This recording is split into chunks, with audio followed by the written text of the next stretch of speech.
ಸಂಸದ ಅನಂತಕುಮಾರ್ ಹೆಗ್ಡೆ ಯಾವ ರೀತಿಯಾಗಿ ಮಾತನಾಡಿದ ಅದು ಕೂಡ ಈಗ ಕಾಂಗ್ರೆಸ್ ಕೆಂಡ ಕಾರ್ತಾ ಇರುವಂತದ್ದು. ಅದು ಕೂಡ ಸಿದ್ದರಾಮಯ್ಯನವರ ವಿರುದ್ಧ ಏಕವಚನ ಪದ ಬಳಸಿದ್ದಾರೆ ಎನ್ನುವಂತ ಹಿನ್ನೆಲೆಯಲ್ಲಿ ಅರೆಸ್ಟ್ ಕೂಡ ಆಗ್ತಾರೆ ಎನ್ನುವಂತ ಹೇಳಿಕೆಯನ್ನ ಕೊಡ್ತಾ ಇದ್ದಾರೆ ಕಾಂಗ್ರೆಸ್ನ ಮುಖಂಡರು.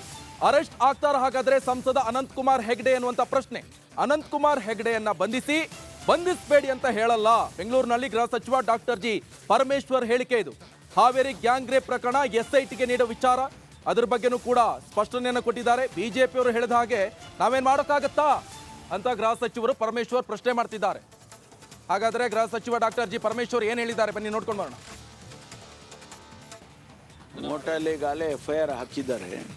ಆ ಎವಿಡೆನ್ಸಸ್ಸು ಮತ್ತೊಂದು ಅದೆಲ್ಲ ಅವರು ಕಲೆ ಹಾಕ್ತಿದ್ದಾರೆ. ಅದಾದಮೇಲೆ ಏನು ಮುಂದಿನ ಕ್ರಮ ಮಾಡಬೇಕು, ಅವ್ರನ್ನ ಅರೆಸ್ಟ್ ಮಾಡಬೇಕಾ ಮಾಡಬಾರ್ದಾ ಅದೆಲ್ಲ ಅವರು ಲೋಕಲ್ ಪೊಲೀಸು ಅಲ್ಲಿ ತೀರ್ಮಾನ ಮಾಡ್ತಾರೆ. ನಾವು ಇಲ್ಲಿಂದ ಯಾವ ಡೈರೆಕ್ಷನ್ ಕೊಡೋಕ್ಕೆ ಹೋಗೋದಿಲ್ಲ.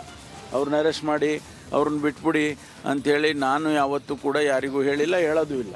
ಅಲ್ಲಿ ಲೋಕಲ್ ಪೊಲೀಸು ಅವರು ಯಾವ ಕಾನೂನಲ್ಲಿ ಯಾವ ಸೆಕ್ಷನ್ ಹಾಕಬೇಕು ಆ ಸೆಕ್ಷನ್ ಹಾಕಿದ್ದೆ ಅದರಲ್ಲಿ ಅರೆಸ್ಟ್ ಮಾಡಬೇಕು ಅಂತಿದ್ರೆ ಮಾಡ್ತಾರೆ. ಹೇಳ್ತಾ ಇರ್ತಾರೆ, SIT ಹೇಳ್ತಾರೆ, CBI ಹೇಳ್ತಾರೆ, CID ಹೇಳ್ತಾರೆ. ಅವ್ರು ಹೇಳಿದ್ದೆಲ್ಲ ನಾವು ಕೇಳ್ಕೊಳ್ತಾ ಹೋದರೆ ಆಡಳಿತ ನಡೆಸೋದಿಲ್ಲ, ನಡ್ಸೋಕ್ಕಾಗೋದಿಲ್ಲ.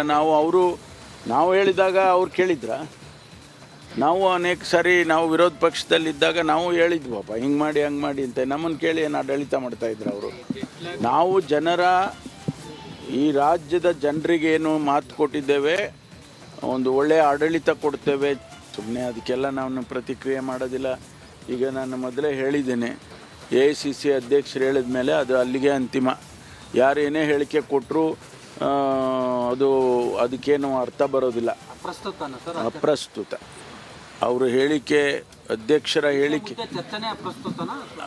ಅಲ್ಲಲ್ಲ, AICC ಅಧ್ಯಕ್ಷರು ಅದರ ಮೇಲೆ ಹೇಳಿದ ಮೇಲೆ ಅಲ್ಲಿಗೆ ತೆರೆ ಎಳೆದಿದ್ದಾರೆ ಅವರು. ಸುಮ್ಮನೆ ಅದಕ್ಕೆಲ್ಲ ನಾನು ಪ್ರತಿಕ್ರಿಯೆ ಮಾಡೋದಿಲ್ಲ.